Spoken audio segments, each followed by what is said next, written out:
The other story that absolutely grabbed me, and I want you to gather your thoughts on this, an amazing story in the Herald, which I understand is also going to be featured on Television New Zealand. Social issues reporter Katie Harris has done a piece called Trans Man's Pregnancy and Birthing Journey in Aotearoa. So this is foreign affairs coverage. It's obviously in a different country, isn't it? Aotearoa, wherever that is. Trans man's pregnancy.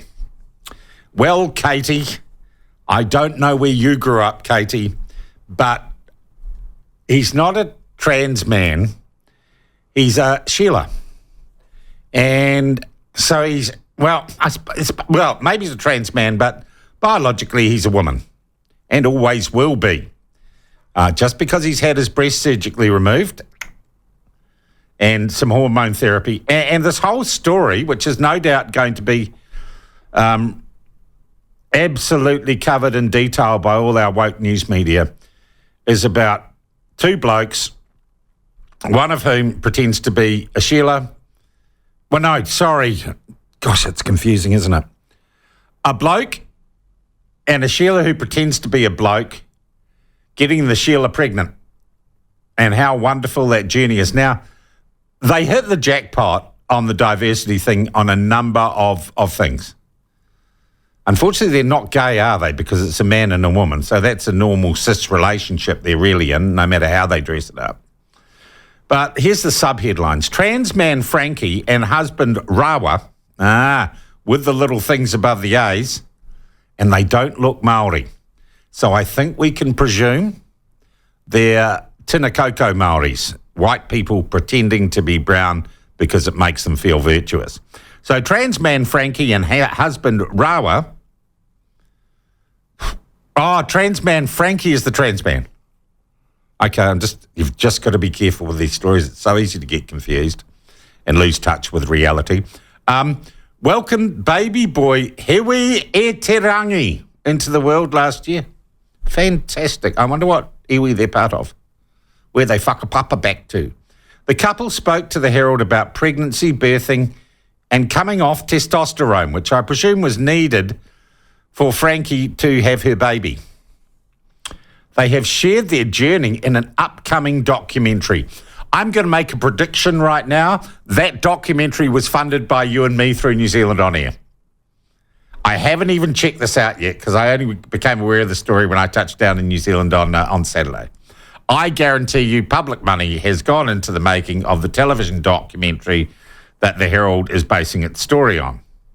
They're a rural Canterbury couple and they welcomed the baby last year, and they're sharing their story to show other trans and gender diverse Kiwis that carrying their own child can be possible. Well, it's always been possible, Frankie, for women to carry children, no matter what their gender identity is. So it's no real big deal. The couple had experienced multiple miscarriages. Well, that's because you were on the testosterone, right? And messing with your physiology. Miscarriages and undergone low-level fertility interventions with no luck when Frankie started vomiting at a South Island New Year's Eve festival. I'm sure quite a few New Zealanders vomited after reading this story, to be honest, but there you go. We just announced it was the unsanitary environment that we were in because it was disgusting, Frankie said. We got home and I don't actually know what possessed us to do it, but it was like, maybe I should. Oh, God, who cares? Honestly, who cares? There's a picture of them. Oh, jeez. With a Maori cloak on. Oh, I don't know. The picture is not very prepossessing. Have you seen it, Ben? Unfortunately, I have, yeah. Where would you put that? Where would you put that picture? A scale of don't want to see it with your breakfast with the Kiri Allen tattoo.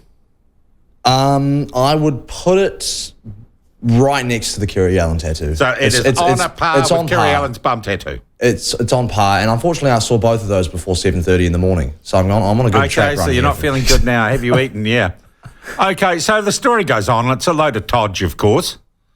It's a load of diverse, gender, different todge. And I've got to be honest to the Herald and to all you taxpayers who funded this piece, I'm just going to say what I think because I live in a country where freedom of speech is important.